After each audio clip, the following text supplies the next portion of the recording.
আসসালামু আলাইকুম। ক্ষমা যথাস্থানে না বসালে নেই কোনো ক্ষমা। এই তো সেদিন একটি দেয়ালে লেখা দেখলাম, এখানে প্রস্রাব করিবেন না, করিলে 50 টাকা জরিমানা। কে যেন করিবেন না এর পরে থাকা কমাটিকে করিবেন এর পরে নিয়ে এসেছে। এখন অর্থ কি দাঁড়িয়েছে দেখুন, এখানে প্রস্রাব করিবেন, না করিলে 50 টাকা জরিমানা। What?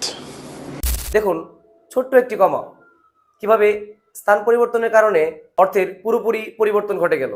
চলুন একটি ছোট্ট বাক্যের মাধ্যমে আমরা কমার ব্যবহার জেনে নিই। তাস খেলে বাড়ি, জমি, পদ পদবি কিংবা ডিগ্রি কিছুই অর্জন করা যায় না, বরং রাস্তায় বসতে হয়। আমরা এই বাক্যটির মাধ্যমে পুরো কমার ব্যবহার শিখে নিতে পারি। তাস এর শুরুতে তা মানে তারিখ, তারিখ বাচক সংখ্যার ক্ষেত্রে কমা ব্যবহৃত হয়। যেমন 36শে জুলাই 2024, 36শে জুলাই এরপর কমা হবে। কিবা যদি বলি 5ই আগস্ট 2024, এক্ষেত্রে 5ই আগস্ট একটি তারিখবাচক শব্দ, এরপর কমা হবে। দন্তস্ব যে সম্বোধন পদ, সম্বোধন পদের পরেও কমা বসে। যেমন ওগো তুমি কি আর আসবে না, এখানে অগো একটি সম্বোধন পদ, সুতরাং ওগো এরপর কমা বসবে। অথবা আমরা দরখাস্তে ব্যবহার করি জনাব, এটি একটি সম্বোধন পদ, সুতরাং এক্ষেত্রেও কমা বসবে।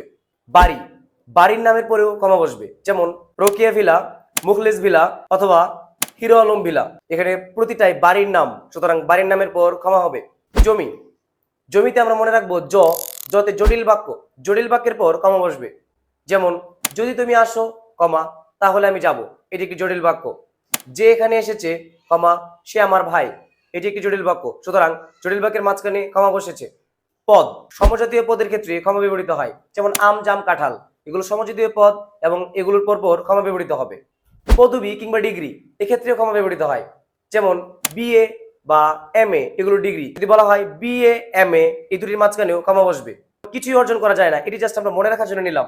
বরং রাস্তায় বসতে হয়, এখানে রাস্তায়, এ দ্বারা মনে রাখবো রাস্তার নামের পর ক্ষমা বসে। যেমন ঢাকা চট্টগ্রাম মহাসড়ক, ঢাকা চট্টগ্রাম মহাসড়ক এরপর কমা বসবে। অথবা grand trunk road, grand trunk road একটি রাস্তার নাম, সুতরাং এরপর কমা বসবে। বাংলা জ্ঞান এর সাথেই থাকুন। আসসালামু আলাইকুম।